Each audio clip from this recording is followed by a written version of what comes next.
ಇನ್ನು ನಾಳೆ ಕೋಲಾರದಲ್ಲಿ ಕಾಂಗ್ರೆಸ್ ವಿರುದ್ಧ ಜೆಡಿಎಸ್ ಪ್ರೊಟೆಸ್ಟ್ ಮಾಡ್ತಾ ಇದೆ. ಎಸ್ಸಿಪಿ ಟಿಎಸ್ಪಿ ಯೋಜನೆಯ ಅನುದಾನ ದುರ್ಬಳಕೆ ವಿಚಾರಕ್ಕೆ ಸಂಬಂಧಪಟ್ಟಂತೆ ಪ್ರತಿಭಟನೆಗೆ ಮುಂದಾಗಿದೆ. ನಾಳೆ ಕೋಲಾರದಲ್ಲಿ ಕಾಂಗ್ರೆಸ್ ವಿರುದ್ಧ ಜೆಡಿಎಸ್ ಪ್ರೊಟೆಸ್ಟ್. ಎಸ್ಸಿಪಿ ಟಿಎಸ್ಪಿ ಯೋಜನೆಯ ಅನುದಾನ ದುರ್ಬಳಕೆ ವಿಚಾರಕ್ಕೆ ಸಂಬಂಧಪಟ್ಟಂತೆ ಕಾಂಗ್ರೆಸ್ ಮೇಲೆ ಬಹುದೊಡ್ಡ ಆರೋಪ ಇದೆ. ಈ ಆರೋಪಕ್ಕೆ ಸಂಬಂಧಪಟ್ಟಂತೆ ಕಾಂಗ್ರೆಸ್ ಸರ್ಕಾರದ ವಿರುದ್ಧ ಜೆಡಿಎಸ್ ನಾಳೆ ಪ್ರತಿಭಟನೆಗೆ ಮುಂದಾಗಿದೆ.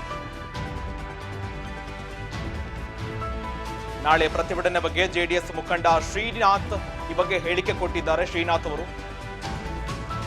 ಬಜೆಟ್ನಲ್ಲಿ ಕೃಷಿ ಉತ್ಪನ್ನ ಮಾರುಕಟ್ಟೆಗೆ ಜಮೀನು ಮಂಜೂರು ಕೂಡ ಇದಕ್ಕೆ ಪ್ರಸ್ತಾಪಿಸಿ ಎಲ್ಲ ಅಂಶಗಳನ್ನ ಪ್ರಸ್ತಾಪಿಸಿ ನಾಳೆ ಪ್ರೊಟೆಸ್ಟ್ಗೆ ಮುಂದಾಗಿದ್ದಾರೆ. ಜೊತೆಗೆ ಕೋಲಾರಕ್ಕೆ ಮೆಡಿಕಲ್ ಕಾಲೇಜು ಘೋಷಣೆ ಮಾಡಬೇಕು ಎನ್ನುವ ಬೇಡಿಕೆಯನ್ನಿಟ್ಟು ನಾಳೆ ಕೋಲಾರದಲ್ಲಿ ಕಾಂಗ್ರೆಸ್ ಸರ್ಕಾರದ ವಿರುದ್ಧ ಜೆಡಿಎಸ್ ಪ್ರೊಟೆಸ್ಟ್ಗೆ ಮುಂದಾಗಿದೆ.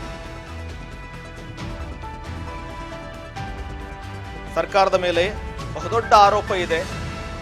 ಎಸ್ಸಿ ಎಸ್ಟಿ ಜೊತೆಗೆ ಎಸ್ಸಿಪಿ ಟಿಎಸ್ಪಿ ದಲಿತರ ಹಣ ದುರ್ಬಳಕೆ ಮಾಡಿಕೊಂಡಿದೆ ಎನ್ನುವ ಬಹುದೊಡ್ಡ ಆರೋಪ ಇದೆ. ಈ ಎಲ್ಲ ಅಂಶಗಳನ್ನ ಮುಂದಿಟ್ಟು ನಾಳೆ ಕೋಲಾರದಲ್ಲಿ ಕಾಂಗ್ರೆಸ್ ವಿರುದ್ಧ ಜೆಡಿಎಸ್ ಪ್ರತಿಭಟನೆಗೆ ಮುಂದಾಗಿದೆ.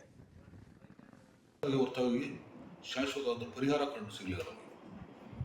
ಮುಖ್ಯವಾಗಿ ಕೃಷಿ ಉತ್ಪನ್ನ ಮಾರುಕಟ್ಟೆ ಅದು ಸಮಸ್ಯೆಯಾಗಿ ಉಳಿದಿದೆ. ಸರಿಸುಮಾರು 20 ವರ್ಷದ ಬೇಡಿಕೆಯಾಗಿ ಹಂಗೆ ಉಳಿದಿದೆ.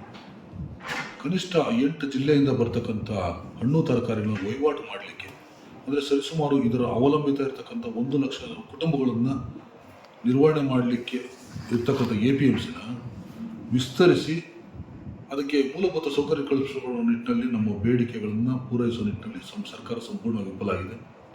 ಆ ನಿಟ್ಟಿನಲ್ಲಿ ಈ ಕೊನೆ ಬಾರಿ ಏನು ಈ ಒಂದು 2025ರ ಒಂದು ಬಜೆಟ್ ಆ ಸಮಯದಲ್ಲಿ ಮತ್ತೊಮ್ಮೆ ನಾನು ಸರ್ಕಾರದಲ್ಲಿ ಮನವಿ ಮಾಡ್ತೀನಿ. ಈ ಸಮಯಕ್ಕಾದ್ರೂ ಕೂಡ ಆ ಒಂದು ಮಾರುಕಟ್ಟೆಯನ್ನು ವಿಸ್ತರಣೆ ಮಾಡೋದಾಗಲಿ ಅಥವಾ ಒಂದು ಬೇರೆ ಕಡೆ ಬದಲಾವಣೆ ಮಾಡೋದಂಥದ್ದಾಗಲಿ ಆ ಕೆಲಸ ಮಾಡೋದಾಗಲಿ.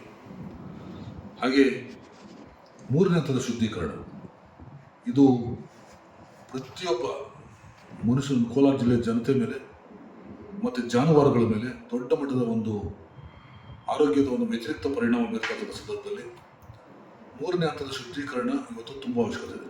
ಅದು ಮಾಡಲಿಲ್ಲ ಅಂದರೆ ಇವತ್ತು ದಿವಸ ಸಂಪೂರ್ಣವಾಗಿ ವರ್ಷಕ್ಕೆ ನಮ್ಮ ಹಣ್ಣು ತರಕಾರಿ ಬೆಳೆಯಲ್ಲಿ ಕುಸಿತ ಆಗೋದು ಕಾರಣ ರೋಗಗ್ರಸ್ತ ಬೆಳೆಗಳು, ನೀರಿನ ಒಂದು ಏನು ರಾಸಾಯನಿಕ ಅಂಶಗಳು ತುಂಬಿದೆ, ಅದರಲ್ಲಿ ಭೂಮಿ ಹಾಳಾಗ್ತದೆ, ನೀರಿನ ಗುಣಮಟ್ಟ ಹಾಳಾಗ್ತದೆ, ವಾತಾವರಣ ಕಲುಷಿತ ಆಗ್ತದೆ. ಇವೆಲ್ಲ ಕಾರಣಗಳಿಂದಲೂ ನಮ್ಮ ಜನಜೀವನ ಅಸ್ತವ್ಯಸ್ತ ಆಗ್ತದೆ. ಆ ನಿಟ್ಟಿನಲ್ಲಿ ಕೂಡಲೇ 3ನೇ ಹಂತದ ಶುದ್ಧೀಕರಣಕ್ಕೆ ಕ್ರಮ ಜರುಗಿಸಬೇಕು ಈ ಬಜೆಟ್.